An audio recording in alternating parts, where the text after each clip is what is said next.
نحمده ونصلي على رسوله الكريم اما بعد اعوذ باللہ من الشیطان الرجیم بسم اللہ الرحمن الرحیم۔ جناب صدر، مہمانان خصوصی، محترم اساتذہ کرام اور عزیز میرے ساتھیوں، مجھے آج جس موضوع پر لب کشائی کا موقع ملا ہے اس کا عنوان ہے مقام اساتذہ یعنی ٹیچرز۔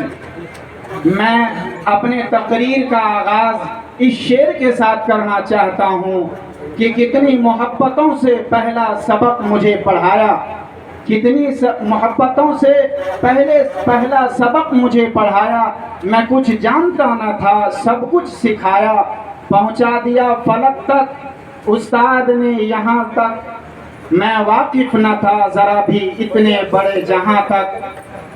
جناب اسٹیج پر رونق افروز، اساتذہ انسانیت کا ستون ہے، یہی انسانیت کا معمار ہے، یہی انسانیت کی بنیاد ہے۔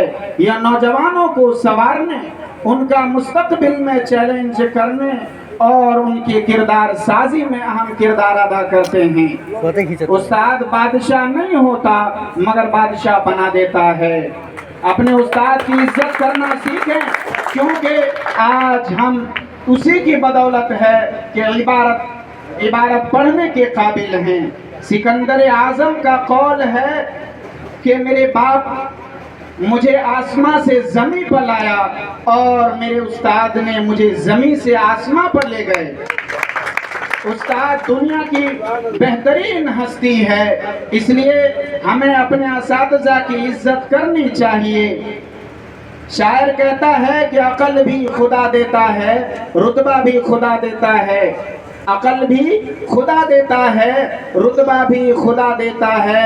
استاد وہ سمندر ہے جو دونوں کو بڑھا دیتا ہے۔ استاد کیا ہیں؟ استاد کسے کہتے ہیں؟ استاد وہ مبارک ہستی ہے جو گمان کو یقین میں بدل دیتا ہے، جو پتھروں سے ہیرے تراشتا ہے۔ یہ وہ ہستی ہوتی ہے جس کی نگاہوں میں شفقت، لہجے میں نرمی، مٹھاس اور رویے میں نرمی ہوتی ہے۔ کہتے ہیں کہ رشتہ میں سب سے مقدس رشتہ استاد اور شاگرد کا ہی ہے، مگر افسوس طلبہ کا حال ایسا ہو گیا ہے کہ وہ استاد کی عزت نہیں کرتے، تو اس کا نتیجہ یہ نکلتا ہے کہ کامیابی اس کی مقدر نہیں بنتی۔ شاعر کہتا ہے کہ قلم تھی ہاتھ میں لکھنا سکھایا آپ نے، قلم تھی ہاتھ میں لکھنا سکھایا آپ نے، منزل تھی سامنے راستہ دکھایا آپ نے، ہم تو بس پتلے تھے شعور دے کر انسان بنایا آپ نے۔